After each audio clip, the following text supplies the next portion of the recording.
Hi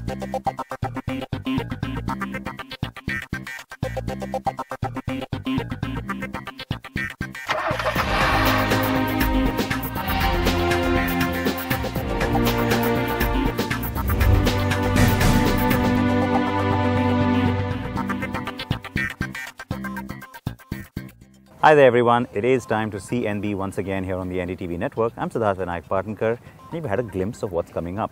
So let's get straight to those two new bikes. Now these are important for each of their brands in very different ways. For Suzuki, the GSX-S750 becomes a very significant model that might help shape the brand, while for Honda, it is about trying to finally get some decent volumes in that 160cc space with the new X-Blade.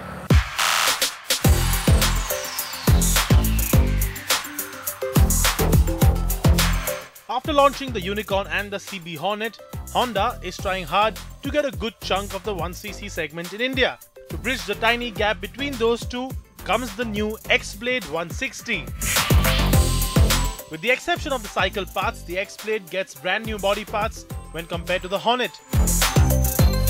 New side panels, new fuel tank, the headlamp unit and the instrument cluster are all new, and that is a good thing. The chisel fuel tank with a 4-carbon finish on the top adds to the sporty feel.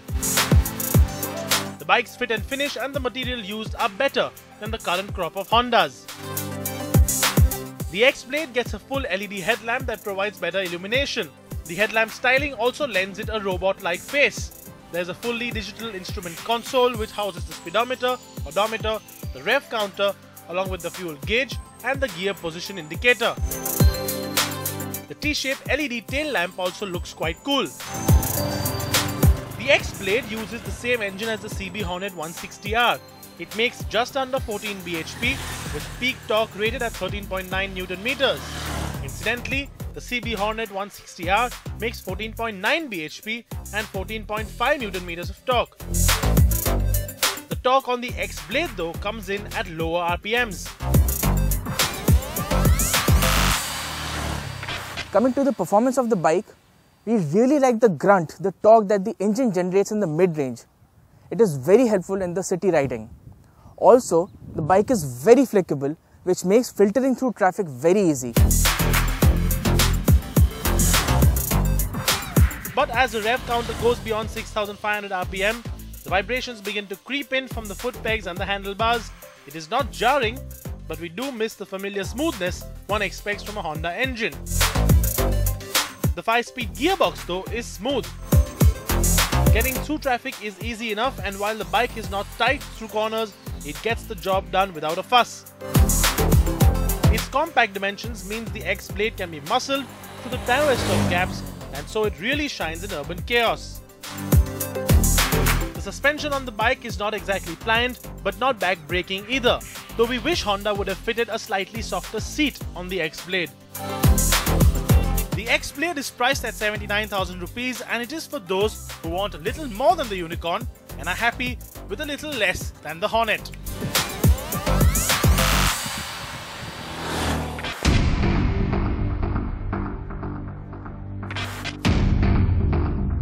Now we head to the track for yet another bike. It's muscular with aggressive looks and tremendous road presence. It is the latest middleweight performance naked, the Suzuki GSX-S750. Another day, another racetrack, another brand new motorcycle. We are at the Bud International Circuit to ride the brand new Suzuki GSX-S750. Well, it's a naked bike. Suzuki says it's built for riders who want to graduate to their first big bike. Makes about 100 odd bhp, more than 100 bhp actually. And so it's got, according to Suzuki, very good road manners. You can do occasional track riding, and you can even go touring on it and use it on a daily commute as well. Out on the track, the Suzuki GSX-S750's performance is immediately likable. The engine has been derived from the K5 GSX-R750, but the engine has been tuned for better mid-range, yet retains that same maniac personality of the famous super sport it is based on. Across the first few corners and into the long back straight of the track, the GSX-S750S's performance is impressive.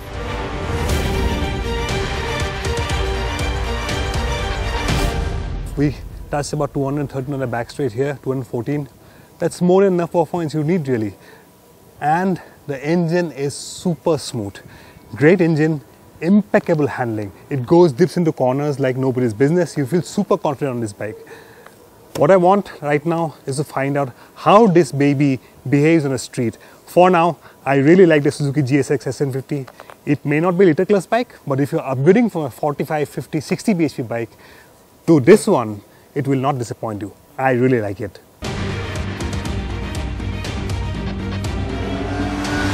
The free-revving engine begs to be pushed hard, and there is no hint of any roughness or vibrations with a strong mid-range.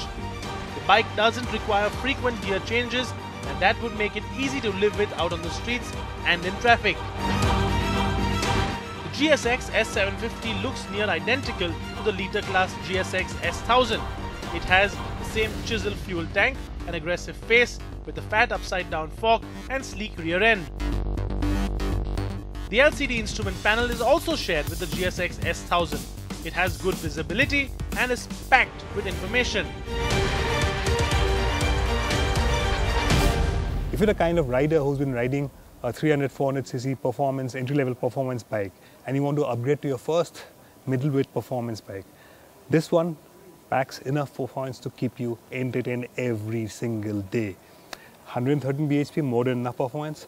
And if you're the kind of guy who's been riding in your college days, haven't ridden for the last 10-15 years, want to get back into riding, you don't want a cruiser kind of a bike, you want a slightly performance-oriented motorcycle, but not something which is over the top, overwhelming, intimidating.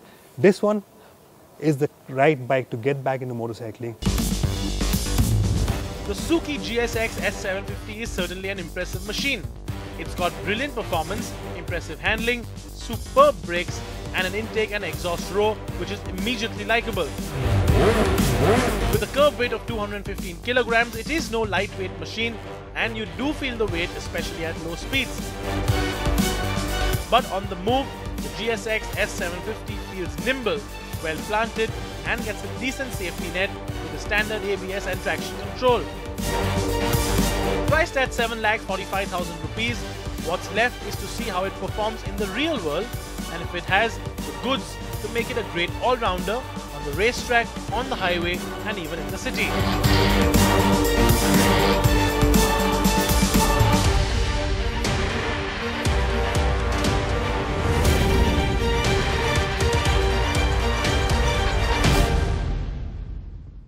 Now an introduction to the Kia Rio. Is it coming to India? No such confirmation from Kia, but it's a car I certainly hope Kia brings to India because it's ideal for our market. Why? Well, it's the segment, it's the design, and it's also the attribute and driving performance of that car that makes me believe that it's the right fit for our market. Take a look, see where it fits in and what it compares to, and then you be the judge of that.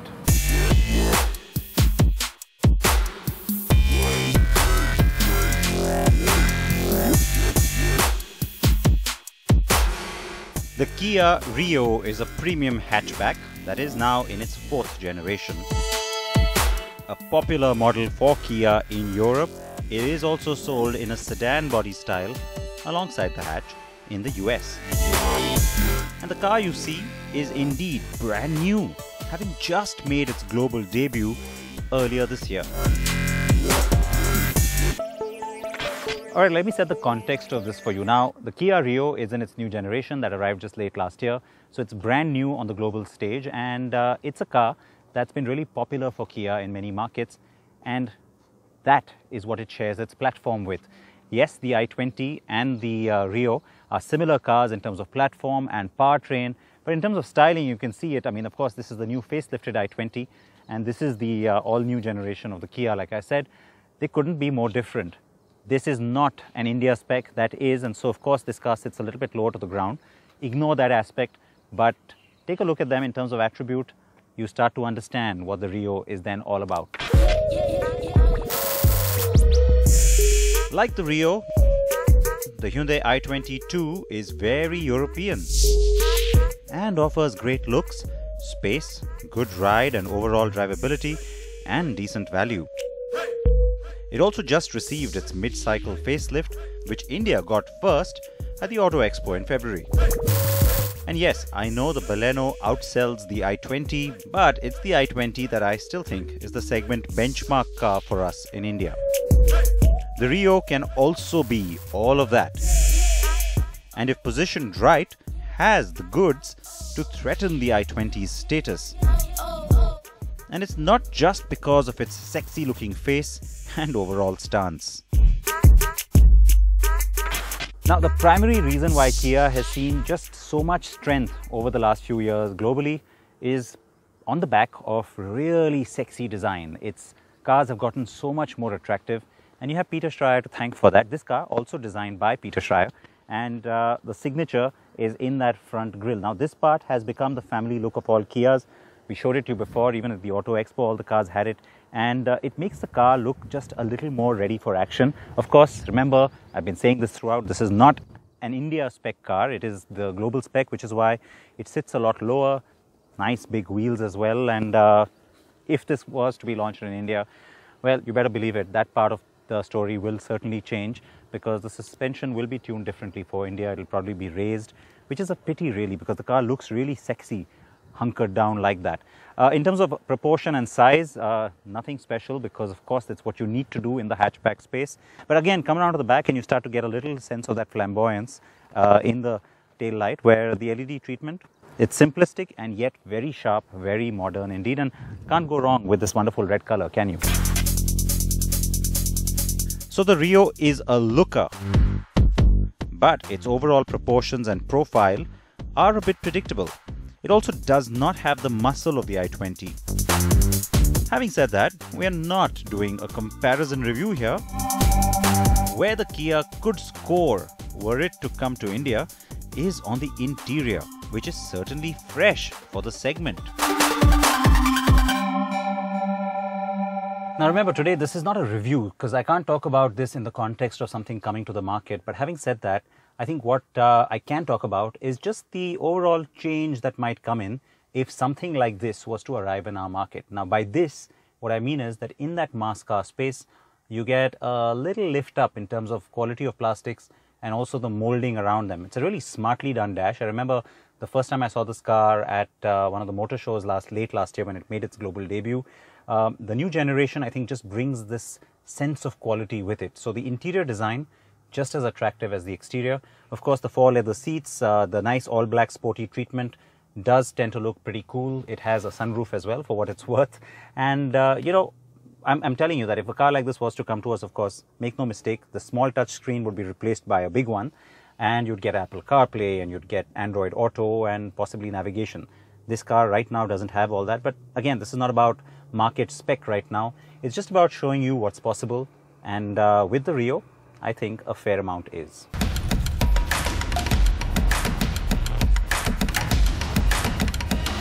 So the cabin is sexy and young and very different indeed. Nice.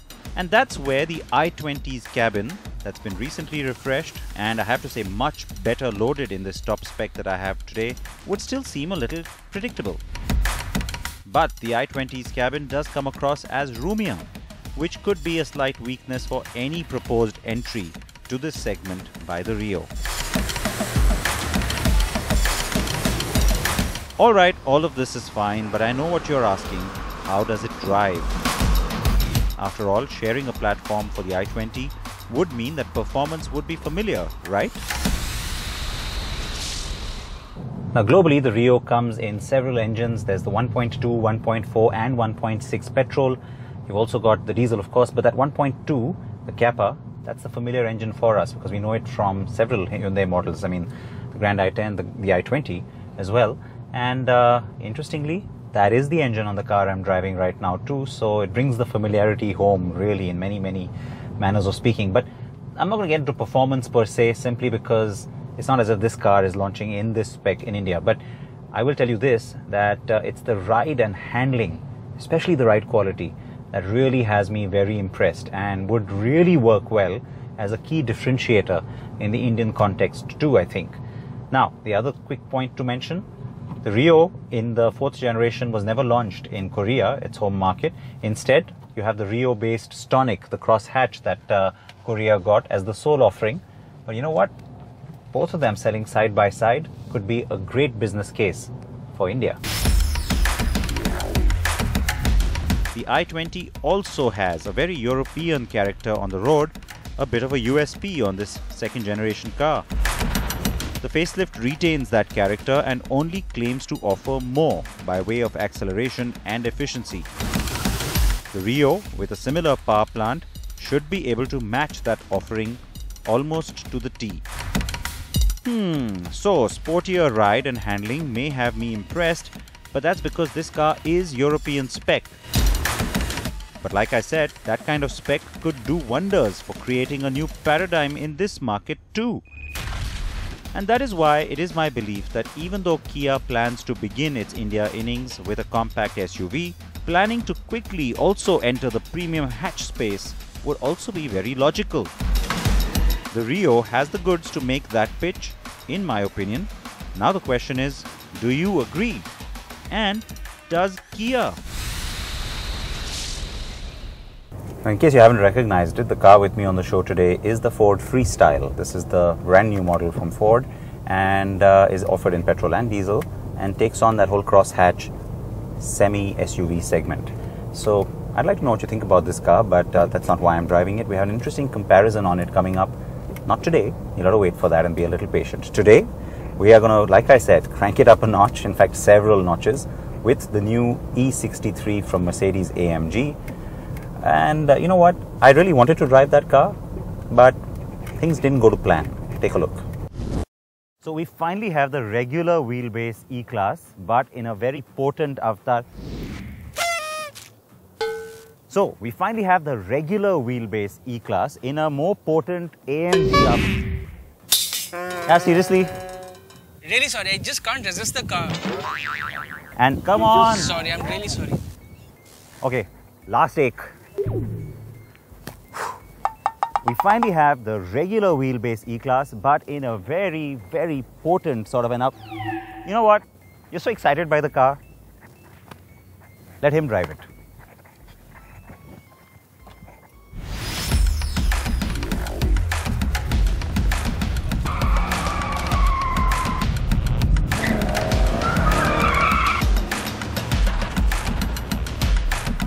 AMG sold more than 1.3 lakh cars around the world last year, and although the likes of the mean green AMG GTR or the sexy GTC Roadster gets all the eyeballs, it is stuff like this that make AMG so desirable.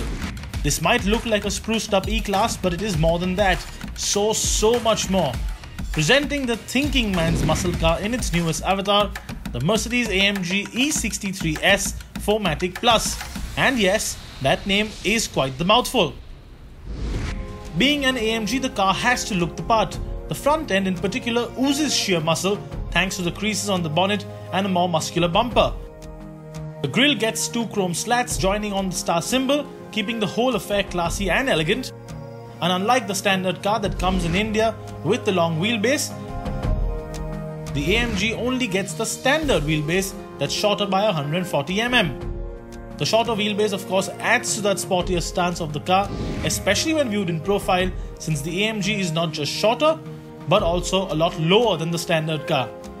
Around the back you get the telltale quad pipe setup and of course those tasty chrome finished AMG and E63s badges. So let's discuss numbers. The E63s gets a 4-litre V8 turbocharged engine that makes 603 horsepower and a massive 850 Nm of torque. The engine is paired to a very slick AMG Speed Shift 9-speed sport transmission. The performance of the car is mental, absolutely mental. Although we got a very brief opportunity to drive the Mercedes-AMG E63s 4MATIC Plus sedan, one can never get enough of any car which has AMG written on it. Yes, this is the car we are talking about. We are happy to report that this sedan is a proper hooligan. This is the perfect car for parents who like to drop their kids to school and then after that head to the nearest racetrack like we are at BIC for some weekend shenanigans.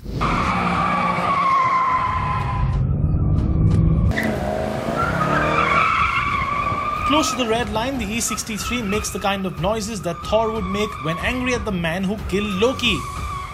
Brake and shift down and the overrun will make you gleam with joy and put a giant smile on your face. For a full-blown 4-door sedan, the E63S does a damn good job of sticking to the line and handles really well. Sure, it is an AMG with a V8, but that does not mean it cannot transport 4 to 5 people in great comfort.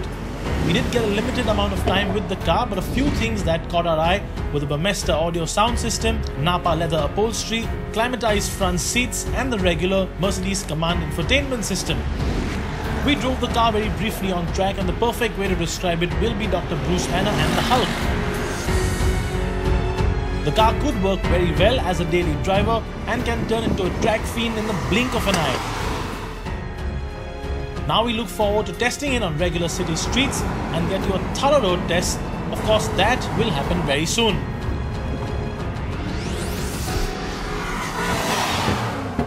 So Kingshuk getting lucky there with the latest AMG model, and I think he had quite a blast. I'm sure you'll agree. It's nice also to have the regular wheelbase, like I was trying to say at the start, of the E-Class finally here in India, because of course it's daughter to drive and the AMG engine just makes it even more fun. Please react to what you've seen on today's program. You've got to tell me what you'd like to see as well, and promise me you'll wear your seatbelts front or back and helmets front or back. Bye-bye.